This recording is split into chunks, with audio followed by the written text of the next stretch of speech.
But today, let's just go ahead and I'll cover with you guys a little bit about corporate structure and some of the things that we see with using some of these retirement accounts with solo 401k. So can everybody see my hand here that I've written out? Excellent. So as you guys know, right, when we talk about typically how we're working inside of our asset protection, we have our right hand of our what we consider to be our right hand of the organization. And if you're a Royal Legal Solutions client, that's either going to be a series LLC, a DST, or it's going to be like a hub and spoke model with multiple LLCs. So we typically like to use the series LLC because it allows us an infinitely scalable structure through one bank account, one set of accounting records. It makes it really easy to scale and cheap and effective to scale while having maximum protection. DSTs allow us to do the same thing while avoiding franchise taxes, which is important for our California clients. And hub and spoke models are typically anytime we're getting into the apartment or commercial investing, or if anybody feels uncomfortable with the series types of structures and want something that's more traditional, our hub and spoke model is what you're going to do with that. And if you guys remember from the hub and spoke series of the DST, it all works the same and function that you have your parent entity that you form. Then you have your sub entity. Then typically you'll have a trust here, and then you have your asset. And that you scale your assets inside of your corporate structure, compartmentalize them, and being able to own your entity as well as your assets anonymously through the trust. So with this structure, with any structure that we have on the asset protection side of things, when we're talking about how does corporate structures, so this is going to be your asset protection structure. This alone doesn't provide any asset protection. It's treated as a disregarded entity for tax purposes.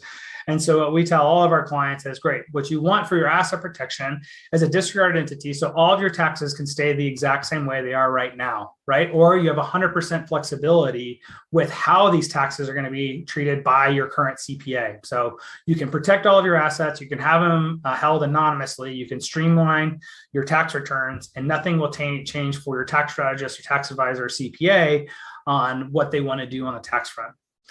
That's the advantage of using a disregarded entity structure for tax purposes. And that's why we use it here, because now we have a lot of flexibility with what we want to do. If you're a Royal Legal Solutions customer, and you've gone through one of our consultations, then what you've also learned about is not just the asset protection side of the coin here, but you've also learned about another really critical piece, which is an operating company, which serves two functions for you. One function is that it serves as to protect yourself personally from lawsuits, because this is where you're going to sign contracts with tenants. This is where you're going to send emails. All your communications go through here. So that way you have personal protection, because even though your assets are protected, you need to not be doing things yourself. It always needs to go through an operating company. Otherwise, whatever you're doing can blow back on you personally, which damages your credit score, which inhibits your ability to get financing. So having the assets protected and having yourself personally protected is important from the protection standpoint. Now, with this operating company, this can be any type of corporate entity. So this can be an LLC, this could be an S corp, or this could be a C corp. And it can depend on what you're trying to do, of what kind of entity you want here to use for this operating company, because each one of these corporate structures has different advantages or different implications. So what's most common for us is that we will form an LLC here for the operating company because it's the cheapest and easiest to maintain on a yearly basis. But we will then use an S corporation tax election, which I believe you have until May to be able to put together. And the S corporation tax election will allow you at that point to then take the money from your operating company as if it were an S corporation. So what this allows you to do is a couple of things. One is that if you have other active income, when you have it as an S corporation, you can save on self-employment tax. You end up having to pay a little bit more. For Social Security and Medicare, but then you end up saving on self-employment tax, which is at 15.3%. So you end up with like a net positive tax event if you have active income. If you have passive income, that's just all passive, then you don't need to channel it through an S corporation. You can take that out as just as a discarded entity, and that's going to be a lower tax rate for you. But if you have active income, then you'll want to have the LLC taxes an S corporation help you save on self-employment tax. Now, there's another thing that happens with us as real estate investors as we start to think about, well, how do I save? How can I save money on taxes with this money that I have as a disregarded entity? Because maybe I don't want to take the money out personally. I'm really focusing on like, how can I build my net worth? And one of the best tools to be able to focus on a net worth build strategy is going to be the utilization of your retirement accounts. But the problem with using like a retirement account, like a solo 401k, is that you can't fund it with passive income. So what we'll do is we say, great, this operating company is actually a property management company for us. And we're going to say, we're going to treat it like a property management company such that it's going to charge fees equal to the amount of money generated in our rents for the services it's providing as a property management company or an investment advisory company. So therefore, the money that would otherwise go up to you personally and have you pay on this as passive income, we're going to say, well, no, we're actually not going to have the money flow out to us as passive income. Instead, what we're going to do is we're going to take this passive income, we're going to run it through an operating company. That operating company is providing investment advisory services or property management services. So now this passive income that we had here is actually changed into active income. And because this is now active income, I can do things like fund my own solo 401k. With what is that now? Is that 58,000, 57,000, something there per person? So a husband and wife, you can do, I think it's 58,000 this year. It's 58 this year and 61 next year. 58 this year, 61 next year. So a husband and wife could contribute up to $116,000 in income into their own retirement accounts, or an individual can contribute 58,000 into it. And what this means is instead of paying taxes here, you can now push the money into your own retirement account. You can have this alongside your, if you're employed with a W-2 and you have a separate 401k, you can still have this retirement account. You can buy real estate and other assets. All the gains that are made out of investments that you're making with your solo 401k will also be a part of the solo 401k. So those, any of the gains in there, you don't pay taxes on in that year. And you can also loan yourself back up to 50% of the value of the solo 401k to you. So if you make these contributions to your solo 401k, you don't pay taxes on it on initially at the time of the contributions. And if you need the cash, you can loan it back to yourself to be able to do that. Now the total amount limited here is 58,000. So if you and your employer contribute, say 25,000 or 28,000, let's say 28,000 to your employer's 401k, that would mean that you have an additional $30,000 that you can contribute to your own 401k. Right? There's no limit to the number of 401ks you have. There is a limit to the total amount that can be contributed from all sources in any given year. How's it going with that?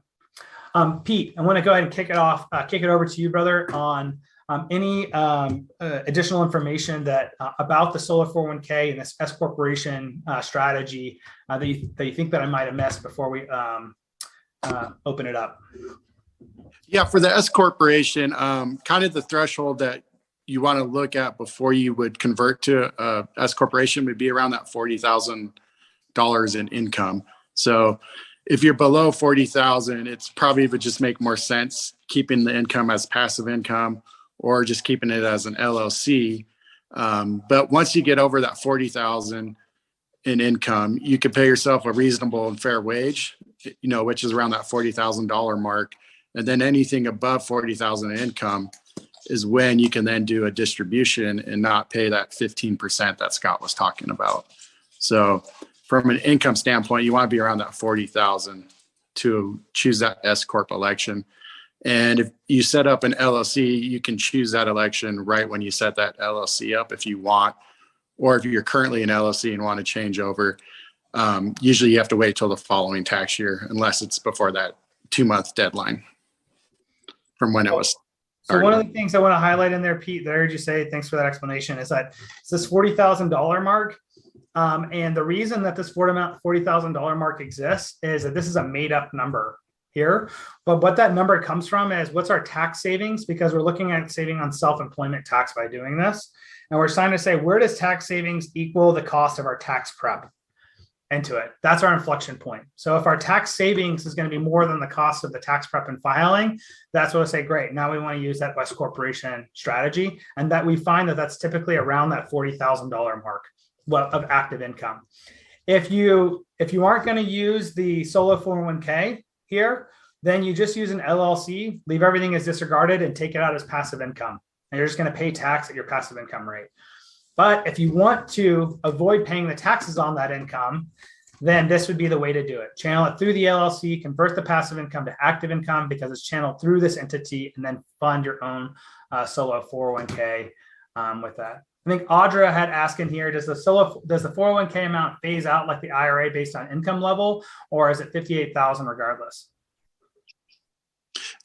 So again, it's 58,000, but you have to have certain income levels. So for example, as you mentioned earlier, if you do have a W-2 job, the amount of money that you contribute to that 401k will lower the $58,000 mark. So if you put 10,000 in at your W-2 job, that 58 is now 48.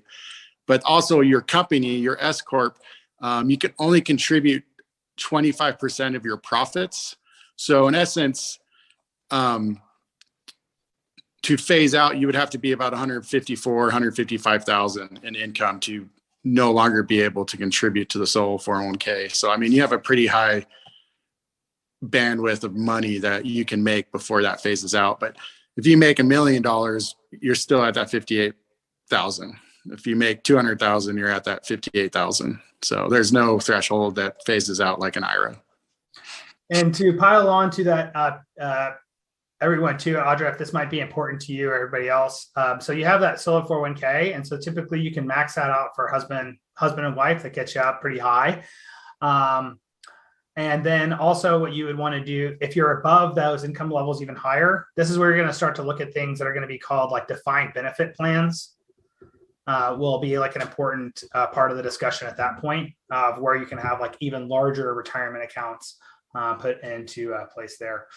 What you're looking for here is that this is going to be for self-employed income or rental income that you're converting into self-employed income through this.